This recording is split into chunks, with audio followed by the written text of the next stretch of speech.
Welcome back. Thom Hartmann here with you, and Marianne Williamson is on the line with us. She is a candidate for the United States House of Representatives in Henry Waxman's old district, which is California 33, isn't it, Marianne? Hi, it's Marianne. I'm so sorry we can't get on visual Skype, but I'm here on the phone. Tom, how are you? I'm fine. How are you? I'm good, thank you. Good. Okay, the website is Marianne, Marianne, 4 Congress.com. And author of 10 books, lecturer and thought leader, Marianne. And a great piece about you in the L.A. Times last week, by the way. I just wanted to, I could, there were things that I could have quibbled with about it, but it's like, what was it P.T. Barnum said, spell my name right. I think it was a good start.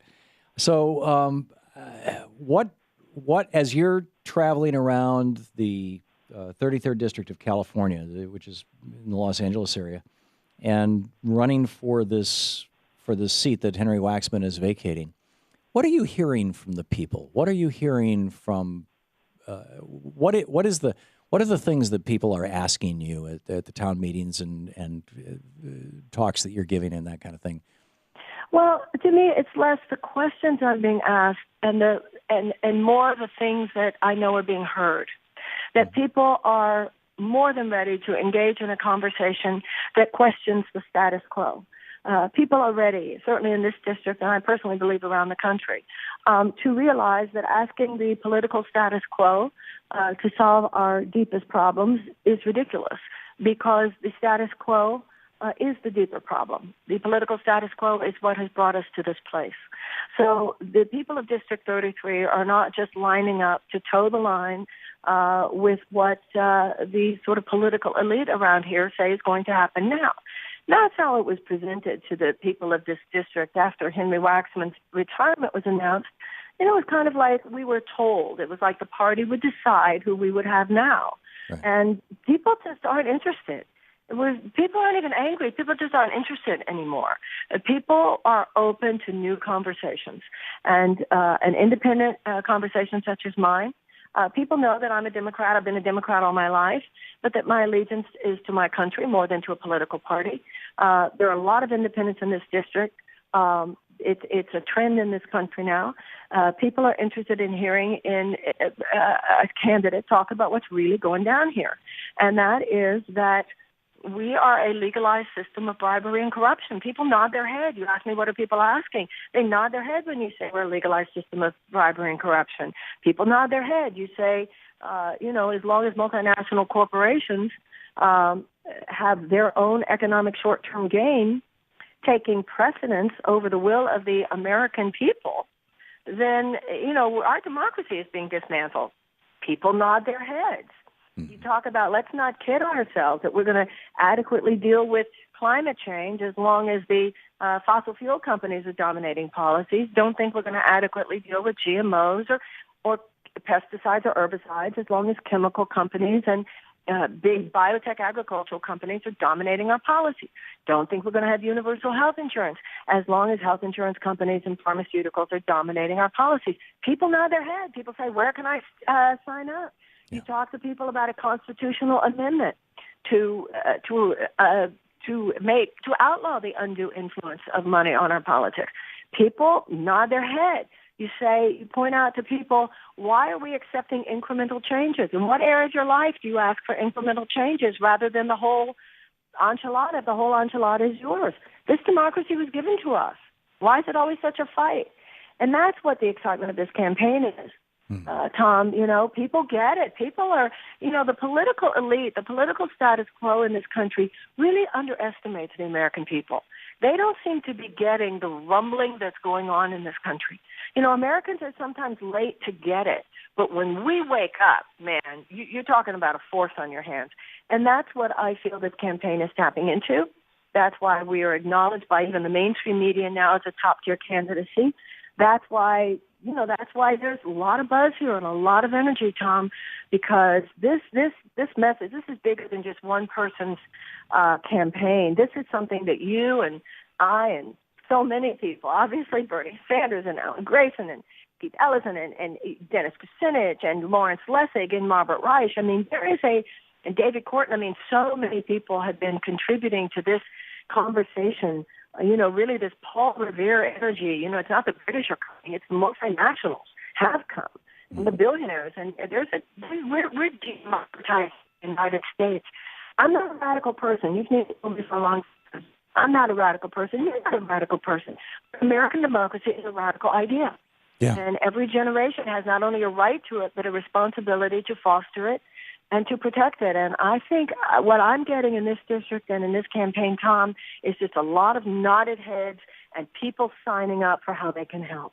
Yeah, that's a marvelous thing. And one of the reasons I endorsed your candidacy way early on was I think that you are the next Bernie Sanders. Now, Bernie, somebody who ran as an independent, who has had a dramatic influence on the Democratic Party, who has really gotten things done, and who has really transcended politics. I lived in Vermont for 10 years, and Louise and I used to drive around the northern part of the state, the Northeast Kingdom, the poor rural Republican part of Vermont, and in 2000 and 2004.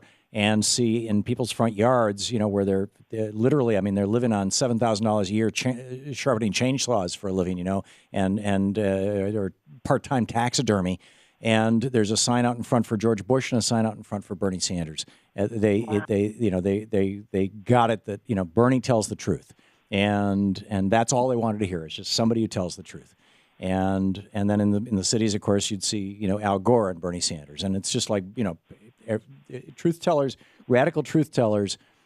For some reason, our political system is afraid of radical truth tellers, and Bernie is one, and you are one, and I really honor that, and I think people are, catching up to it, and so you are running as an independent, just for the record, so everybody gets this, that you are running as an independent, not as a Democrat, and we're talking with Marianne Williamson. MarianneForCongress.com is the website. And if you would like to talk with Marianne, if you have questions for a congressional candidate, I want to open this conversation up, see if we can do a bit of a national town hall meeting here. Have Danielle go through the callers that we've got on the board right now and ask if they would like to ask their question of you rather than me, and turn this into sort of like we do like we've done with Senator Sanders for 9 years now, I think, every Friday with our Brunch with Bernie segment, and take some listener calls. Marianne, what you talked about getting money out of politics. One of the things that I hear from Republicans as well as Democrats is that if they could just get the Supreme Court out of the way, they would vote immediately, just like they did with McCain-Feingold. It was bipartisan, to get money out of politics. It's just that they can't get around the Supreme Court. I think it was you. You were the one who said to me, Tom, the words that the founders did not create the Supreme Court to lord over us. That's right. And that really impacted my thinking. The American people, the way our Constitution is written, there is always a way, there is always a power for the American people to have the final say if we exercise our powers. And even in this situation with the Supreme Court, there is a way for the American people to override these nefarious decisions, and that is through the passage of a constitutional amendment. Yes. And I don't think we shouldn't laugh at that. Of course it's difficult. It should be difficult. It shouldn't be easy to amend that Constitution. But that's what it took to abolish slavery, and that's what it took to give women the right to vote. And that is what it will take. Now, we all hope for a new constitution of the Supreme Court, but right now, and by constitution I mean of the Supreme Court itself, but until we have that, we have to move ahead. Yeah. And that's why I think that the conversation around a constitutional amendment, it is worthy of our aspirations. There you go. We're talking with Marianne Williamson for the hour, a candidate for the Congress in the 33rd District of California. Stick around. We'll be right back.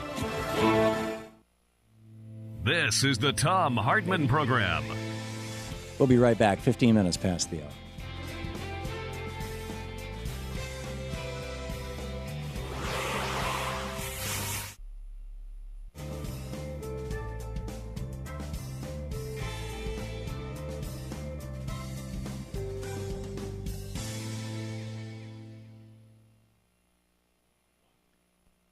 Okay, welcome back. And Marianne, you're still here?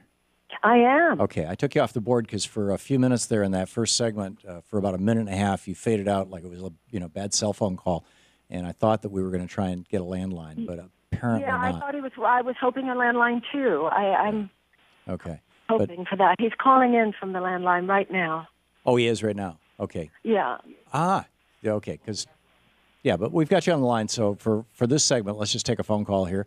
Bob in Tahlequah, Oklahoma, watching Free Speech TV. Okay, Bob, in the meantime, he's trying to call in right now. Oh, okay. You want to hold on for a minute then?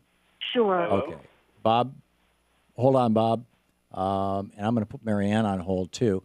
And we're going to change phones here. And while we're doing this, I think we're going to change phone systems. And while we're doing this, I just want to get back to this this idea of the constitutional amendment. The 26th Amendment to the Constitution was proposed in March of 1971. The number one song on the hit parade around that time was Barry McGuire's "Eve of Destruction." It actually had come out 5 years earlier, but it was right at the top of the charts. And in that song, it had made this huge revival in '71. Was a line that said, "You're old enough to kill, but not for voting," or "You're old enough to die, but not for voting." From the time that the 26th Amendment, which lowered the voting age from 21 to 18 during the Vietnam War in '71, when there was a national consensus that there was a crisis. From the time that hit the floor of the House and Senate until the time the three-quarter of the state had signed on to it and it had become an amendment to the Constitution was 3 months and 8 days. That's how fast it can happen when the American people get it, that there's a crisis. So now, Marianne, we have you on a landline? You do, and I'm thrilled to know the fact that you just spelled out, because that's really wonderful information for me to have to counter those who say, yeah, but that'll take a long time. Oh, no. The 26th Amendment, it was proposed on March 23rd, 71. It was ratified on July 1st, 71. Wow. Yeah. And that's what happens when people, people get it, that there's a crisis, that there's a real crisis. I mean, the same thing, arguably, with ending prohibition. There have been a few others that were fast, some that were very slow, but yeah, I think that's a great example. Yeah, that really is, and I think that nobody, you cannot rationally predict or formulate a critical mass and a tipping point. Yeah. And I also think, I'm fascinated by the characterological aspect of the American mind, which leads us to stay asleep for a long time, and yet leads us to take powerful action very quickly once we do wake up. Yeah. And I think that that's happening here. A Japanese admiral famously said after Pearl Harbor, "I fear we have awakened a sleeping giant." Yep. I think the American people have been asleep, and it's been kind of like democracy's death by 1,000 cuts. It's just a little bit of the National Defense Authorization Act over here, limitation of voting rights over there, Trans-Pacific Partnership over here, the fact that we can't deal with GMOs over there, the fact that we couldn't put single payer on the table over here, and it all adds up. And at some point, people go, we have a problem here. Yeah.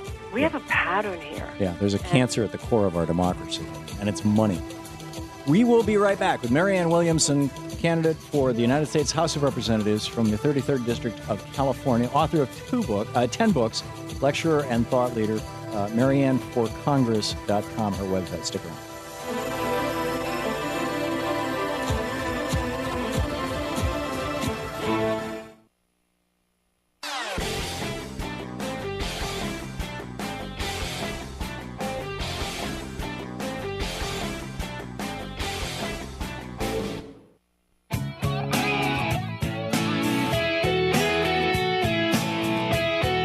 Welcome back. 20 minutes past the hour. Thom Hartmann here with you. Marianne Williamson on the line with us. She is an independent running for the U.S. House of Representatives in the 33rd District of California, more or less the Los Angeles area, and the seat that was occupied for many years, very ably, by Henry Waxman.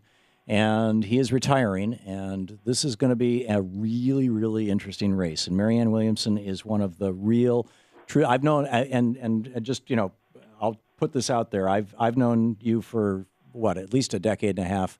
Yeah. I don't know how long. It seems like I've known you for, a long, long time. And we are friends. And but that's not why I would do whatever I could for a friend. But I am behind you because I think you are one of the brightest, most committed, most insightful human beings that I've ever met or known in my life. And we so need people of your quality and caliber in politics, Marianne. And well, thank you, Tom, and I feel the exact same way about you. And this is an exciting time where so many of us can really feel we're collaborating in the same field of possibility. There you go. And you just, that's part of what I think is giving us all of us hope right now, is the real sense that this is a symphony. You know, one of us playing the oboe, one of us playing the piano, but a sense that one person's doing it on radio, one person's doing it, in a nonprofit, another person's doing it in an online thing, another person's doing it running for office. And it is just really getting that feeling of a genuine movement. Yeah. And I learned so much from you and always have, and so appreciate your support in this race, because your voice obviously means a lot to a lot of people, and particularly because, part of the way that those who do not appreciate my message, or in a lot of cases just don't even want to hear what my message is because they want to keep things within that box of theirs, are those who are, just positing that I'm a, new age, silly person, guru, something. And so the support of people like yourself, whose gravitas is obvious, has really meant a lot to me. And you gave it to me early on, so I can't thank you enough. There is nothing silly or fluffy about Marianne Williamson, let me tell you. And you're one of the most solid people I know. Let's pick up some phone calls here. Bob in Tahlequah, Oklahoma. Hey, Bob, you're on the air with Marianne. Yes, sir, Tom. I so appreciate your attitude, both of you. I feel lucky to be able to get in on your conversation. Appreciate you being on the air here with us. The point I'm going to make is relevant to an earlier part of the conversation about climate change, and I'm wondering about ending cannabis prohibition now. And if this really needs to be something that people have to wake up to, I think people have been awake to it for quite some time, and I would just hope that you could speak to this issue in more clear terms, and get out there with it before you're elected, and I hope you are elected. You sound just great. Because Bernie won't talk about it. Nobody will talk about it once they're in the club. Bernie has said he's all in favor of but we need to air it out on hemp. TV. Why it's important to understand why it was made illegal in the first place. Sure, and let's not relitigate that. Bob, thank you for the call. Marianne, your thoughts on decriminalizing hemp and or marijuana? Well, I think we should decriminalize both. I'm with you. Yeah, and that all within the context of ending the drug war, period. We have 500,000 nonviolent drug offenders in the prisons of the United States today. Yeah, and one of the points Bob makes, and he calls the program regularly about hemp, industrial hemp, is that it's a great way to convert sunlight into diesel fuel and things like that. And it's very, very efficient. Anyhow, Michael in Imperial Beach, California, you are on the air with Marianne Williamson. Michael? Michael is apparently not there. Okay. Let's try John in Minneapolis, Minnesota. You are on the air with Marianne. John, can you hear me? I just wanted to make the quick point of the connection between morality and politics. And I think that's what people want to see. They want to see a good person be in a position of authority to help them. And they don't get that very much at all these days. We don't really have statesmen. We have people that support the status quo, grabbing for themselves. And I think that's the real turnoff in politics. And people who are politicians, they should realize the power of truth. Like Tom said, they really respect somebody who will tell the truth at all costs, that have some ideals. And that's all that I wanted to say. Thank you, John. Marianne, in fact, we had an interesting conversation yesterday. I had a long conversation with Phyllis Schlafly. And on the air, Tom? On the air, yeah. Wow.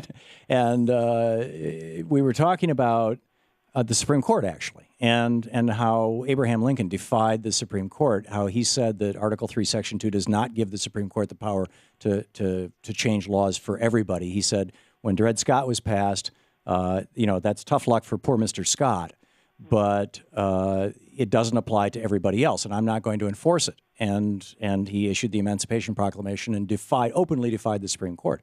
And Phyllis has written a book about this back a decade or more ago. It was a fascinating conversation.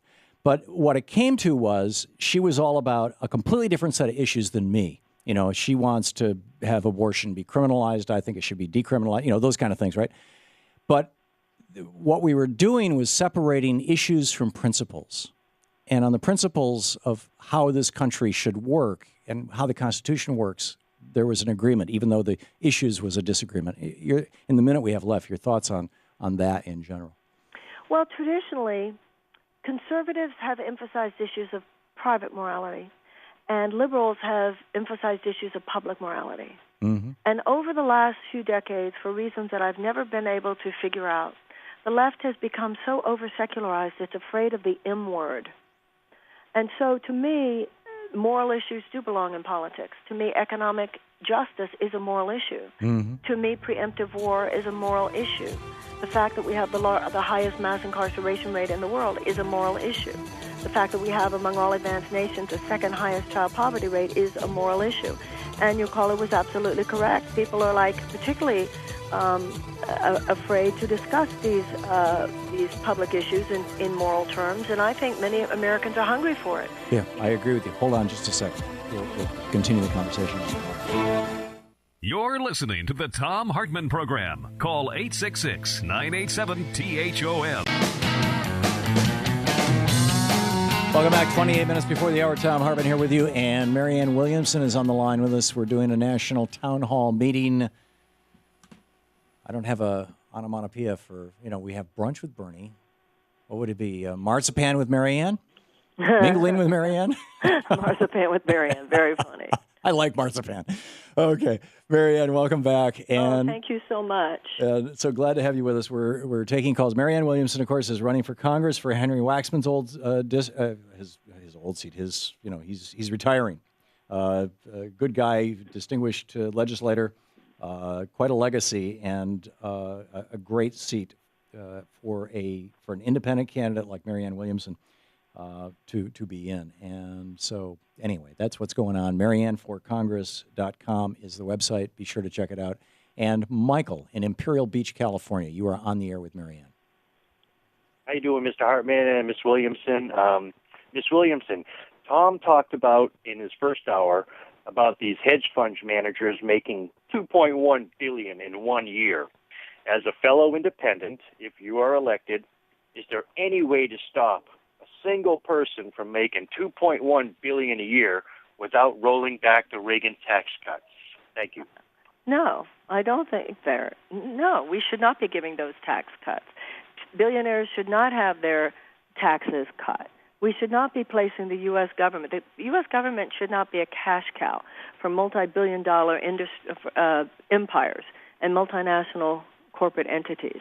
This is all part of a pattern. It's not about one particular thing. It's not about one particular thing such as billionaires who are able to make that kind of money or whatever. Remember, we're not denigrating the fact that people can get rich in America. That's not the problem. The problem is that the injustice, the economic injustice, has become so systemic because of tax law, because of trade laws, because of banking laws, that too many people are falling into poverty every day through no fault of their own. So, of course, billionaires should be taxed in a fair way. And, of course, we have changed our tax policies over the last few years so that they're not. We have all been sold this bill of goods about trickle-down economics and giving more to the job creators. But I think we're at a psychological point in the development of evolution of our country and our view of things that most people know that. The issue now is not about waking people up to that. The issue now is about harnessing the fact that as many of us do understand it for political purposes. And so that's why, to me, there's not even a conversation to be had anymore. Of course it's unfair. Of course it's awful. Of course it's wrong. Of course it's undemocratic. Louis Brandeis said you can concentrate large amounts of wealth in the hands of a very few, or you can have democracy. You cannot have both. We get this now. Enough Americans totally get that. And I think enough Americans totally get the urgency of this moment. The question now is, what will we do? Now, in my generation, we took to the streets. I think now we need to take to the halls of Congress. We need to develop more candidacies. You look at someone like Bernie Sanders. We talk about Bernie Sanders all the time. The real issue is there should be more Bernie Sanders. And so that's why I feel so strongly that now the conversation has to turn to how are we going to create political heft. We've already been successful at the conversation, largely because of, obviously, Thom Hartmann and others like him. Now we have to include in the formulation real political containers to create political heft and force behind these ideas. Because in a winner-take-all, situation like we have, there's no parliamentary system here. There's not going to be, certainly in our lifetime. So we have to get very serious now, I believe, in actually running campaigns based on this idea without it being just kind of an adjunct. Sure. Really being open and honest and radically truth-telling, as Thom was saying. Okay. And that's how I think, and it's the only way, I think, that we will be able to end the situation. We have callers for you from California, Florida, California, Illinois, New York, Oregon, Texas, and Okay. and two I'll more make my answers shorter. I'm Okay. Jody in Venice, California. You are on the air with Marianne Williamson. Hi, this is Jody. Hi, you're on the air. Hi, I just wanted to say how glad I am to be able to vote for you, Marianne, this year. I'm so excited about your candidacy, and I think it represents the evolution of consciousness that is really the only thing that's going to change this country. And I'm really excited, and I wish the best to you. Well, thank you so much, Jody. I'm so glad to hear you say that, and make sure you're totally on for the primary on June 3rd or absentee voting. Please come join us at the headquarters in Brentwood. Dennis Kucinich will be with us this coming Saturday morning down the street from you somewhere at the Source at 305 Rose. Dennis and Elizabeth Kucinich will be there, and we'll be canvassing and door knocking, all of that. And I hope you'll put it on Facebook and Twitter and come help us and tell your friends and make sure everybody's registered and really collaborate with us to make it happen. So thank you, thank you, thank you. There we go. Marcia in Englewood, Florida. You had a question for Marianne? Hi, thanks, Tom. Hi, Marianne. I really wish you the best, honestly. It scares me to death that you're running, though, as an independent because you know what's happened so many times with independents. Well, California has a slightly different system, Marcia. California has this top two, so they have what? They have a top two, so it's a complicated thing. But anyhow, back to your question for Marianne. My original question is, I don't understand with all the garbage that the Supreme Court 5. We ought to give them a name. I don't know what though, but the Supreme Court 5. Have totally destroyed the Constitution. There has to be some lawyer somewhere in the United States that's willing to get these guys off the bench. We can't wait till they die. They're destroying the Constitution. Well, what we can do is override their decisions, and that's not something to be left in the hands of the lawyers. That's something that's left in the hands of you and me, and that has to do with the constitutional amendment that Tom and I have been talking about. As far as independents, you say, oh, look what happens to them. Yeah, look what happened to Bernie Sanders. Look what happened to Angus King. I think sometimes, very often these days, the independents are the ones whose voices are of greater moral authority because they're not shackled by the party dogma. And as Tom was saying, in a system where you have an open primary, as we do in California, there's not a Democratic primary and then a Republican. There's just one primary, and the top two vote-getters on June 3rd then go to the general election in November. So I think it's a good time to be an independent, a real good time to be an independent. And in terms of what you were talking about with the Supreme Court, we just need to keep our eye on the ball, and that has to do with passing this constitutional amendment. Buoyed by the information that Tom was giving us that in 1971, you said, Tom? Yeah. Changing the voting age. Yeah, 3 months, 8 days. Okay. Yeah. Well, I was thinking it could be done in a shorter time than 5 years, but now you've made me even speed up my time. There you go, the 26th Amendment. Yep. Larry in Santa Monica, California. You're on the air with Marianne. Yeah, hi, Tom. Hi, Marianne. Marianne, I'm a Democrat, and I generally tend to vote with the party. Like for you to give me some specific policy prescriptions that would differentiate you from Mr. Liu, who is, I know, who has been endorsed by the party. And the second part of that is, if we do send you to Congress, what would your top 3 priorities be? Thank you so much for that, Larry. When it comes to actual policy positions, I think mine would be very similar to Ted Lieu. That is not there's not a huge wide difference in anything that I've read between myself and Ted Lieu. Ted Lieu would be a good congressperson, but he would be the status quo. He is entrenched within the system as it is. Whoever you get is going to be a first-term federal congressperson.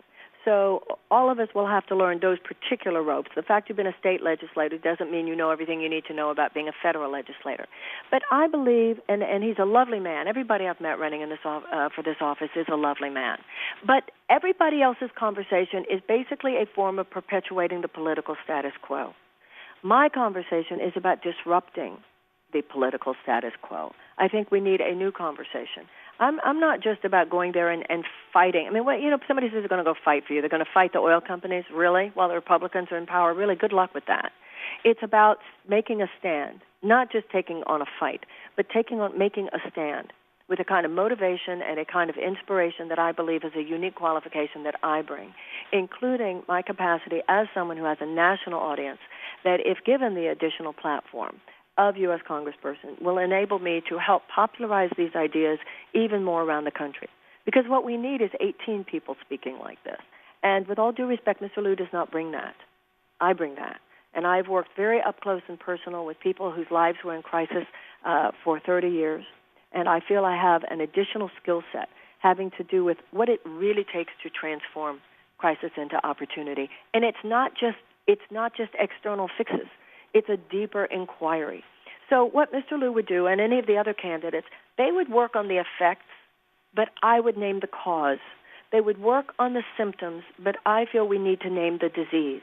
And the traditional politicians working with the traditional political parties are not going to name the disease because that status quo is the disease. Both of those parties so beholden to that money, including the particular candidate you're talking about in terms of the corporate PAC monies and so forth. So when you ask about issues, that's one issue where we differ. I have announced I'm not publicly taking corporate PAC money, special interest lobby money, and all of that. So when it comes to many of the issues, I would vote the same as he, but there is an issue underlying the issues. That has to do with the money in politics. Has to do with taking a stand for that constitutional amendment and using my skills to magnify that voice both in Congress and outside of Congress so we really can do something to get that done.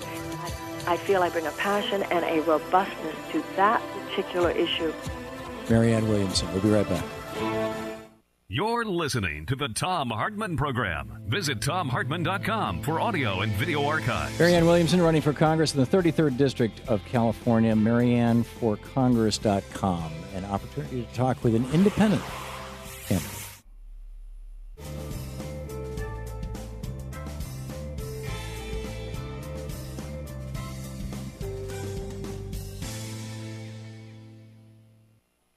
And welcome back, Jerry in Long Island, New York, listening on WBAI on Pacifica. Jerry, you're on the air with Marianne Williamson.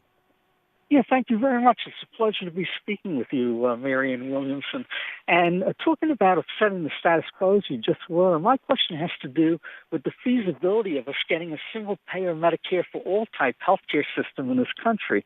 Because back on April 4th, Paul Krugman wrote a column saying that because of the power of the health insurance industry, therefore, the only way we could get healthcare reform in this decade is by running it through the private health insurance industry, which I disagree with.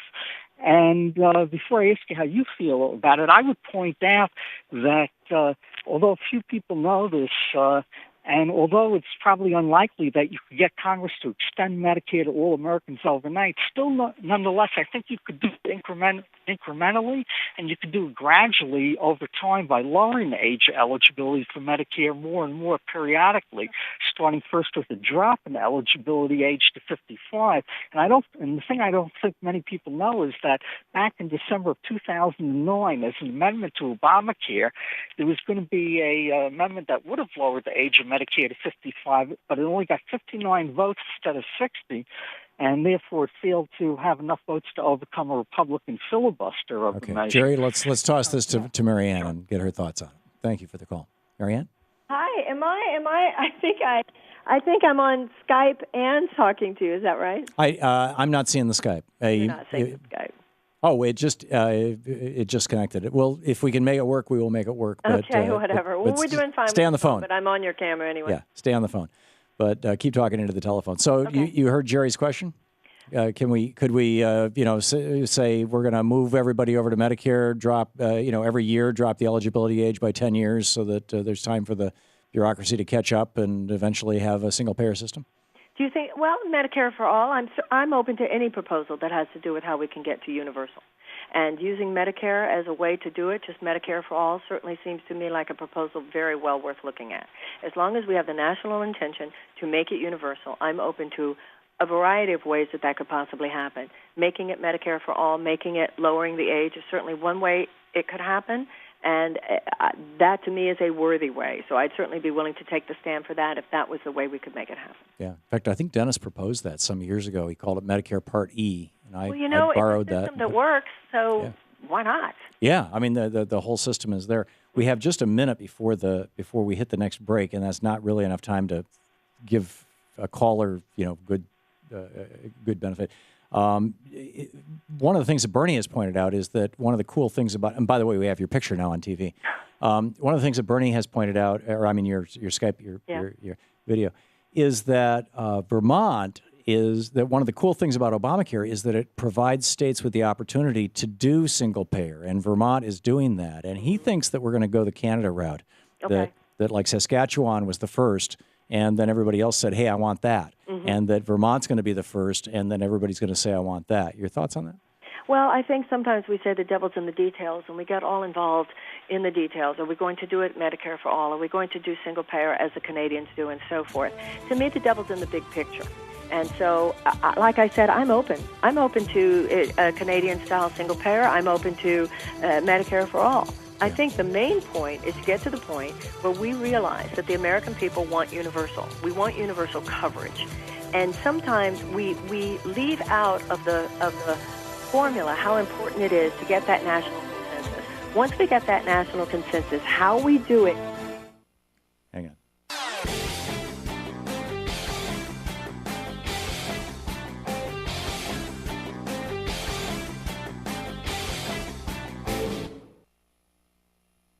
Hey, WHMP in Northampton, Thom Hartmann here. I'm coming to you on May 10th for a very special evening at 7 p.m. at Parlor Room. I'll be doing a meet and greet, then a talk at 7:30 p.m. on my new book, The Crash of 2016. The United States is in the midst of an economic depression that could make the Great Depression look like child's play. Find out what we need to do right away. You can find more information at thomhartmann.com or at WHMP.com. Welcome back. Thom Hartmann here with you. Final 10 minutes of the show today, and Richard in Lebanon, Missouri. You are on the air with Marianne Williams. Hello, Tom. Hey, Richard. Hey, I just watched a deal on C-SPAN today where the Democrats got out front on the Capitol steps with a long-term unemployed in the country, and I was wondering if Marianne Williamson would stand with them out there on the steps of the Capitol after the Republicans refused them a room inside. Absolutely, I would stand on the steps of the Capitol. I think there are times when theater like that is very important, but I would do more than that. And that's, I would also face the ways that even that party, not all the members, of course, but too many times it's the political dogma of either party to increase to actually expand the factors that make all that unemployment inevitable. So, yeah, I would be standing on the steps of the Capitol, but the place where I would really be kicking some ass is inside the Capitol, which I think is even more important. There you go. Ed in Fayetteville, Arkansas. You're on the air with Marianne Williamson. Yes, thank you. Marianne, I've read you for a long time and love you. I would like to know the latest religious freedom laws that they are passing in various states that are targeted for LGBTQ people, but would impact, I believe, a larger swath of our community. Where do you stand on those type of laws? Oh, I think it's absolutely absurd, and obviously they are being used in the most cynical ways, saying that someone, because of their religious freedom, could leave a gay person, could deny service to a gay person, and so forth. Obviously, that's a canard. We have religious freedom in this country. That's not, we don't have a problem with that. So anytime you see somebody saying that they are using a religious freedom law at this time, usually it's a cover. It's a cover for homophobic activity or whatever. So you can be sure that I would not only resist it in every way, but I would be vocal about doing so. Okay. Charlie in Hermiston, Oregon. You're on the air with Marianne Williamson. Well, hello to the both of you. Marianne, I don't know anything about you. I understand you're independent, and there's time coming when they will reach Congress, and I hope it's soon for you. I'm asking about your opinion of the veterans in the recent light of the scandal that's going on in Phoenix and what's happened in the past. If and when you do reach Congress, would you remember us, please? We'd like to help you get there. You said veterans, correct? Yes. We have Yes, ma'am. 10,000 homeless veterans in the Los Angeles area alone. We have, as I'm sure you realize, sir, about 1 hour of our military veterans commit suicide. We have an extraordinary issue here, an extraordinarily dangerous one. First of all, I promise you from the depth of my heart that I would vote against the Military Authorization Act, which gives the president year after year the opportunity to send our military people wherever he wants them to go, whenever he wants them to go, under the vague rubric of fighting terrorism. So that's the first thing I would take a stand for, is far greater sobriety in our decision-making about where our troops go to begin with. Secondly, in terms of the veterans, the people who have gotten home, we are very definitely, I think we use our rah-rah, we love them, we support the troops, sloganeering as a cover for the way we underserve them once they do get back. Both in terms of education, some of the educational opportunities that are available to our veterans, it's almost hard for them to get the information. There are all kinds of things, both in terms of mental health services, but also in terms of the services such as those proposed by people like Tim Ryan that have to do with meditation and so forth. I think there are so many people in this country who would be so glad to be of service to our military veterans, but we don't have an infrastructure. We don't have an infrastructure whereby the average citizens could and would, if they were given the opportunity to, serve our veterans when they are coming home, both in terms of incentives for people hiring them.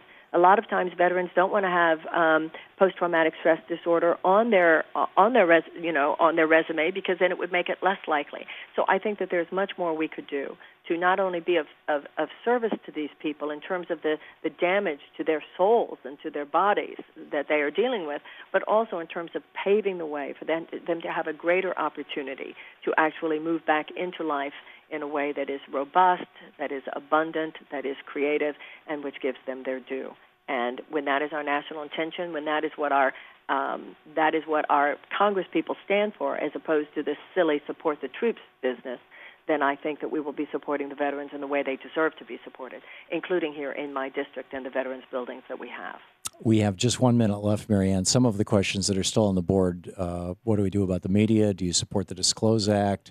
Do you really think you could change the Constitution, et cetera? But let me give that last minute to you to say whatever you think is important to wrap up for the week.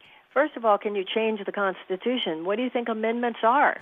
Amendments are, the Constitution is a living, breathing document. We're not changing the Bill of Rights. We're not changing the basic construct, nor do we want to. But the fact that the Constitution allows for us to amend it is part of the genius of our Constitution. It's part of what allows it to breathe. It's part of what allows every generation to do our thing in our time, to meet the challenges of our time. We have as you've said, Tom, we have a cancer eating our democracy. We have a legalized system of bribery and corruption, and it's time for the American people to step in. This two-party duopoly is a chokehold on our system. It's sucking the oxygen out of our public discourse.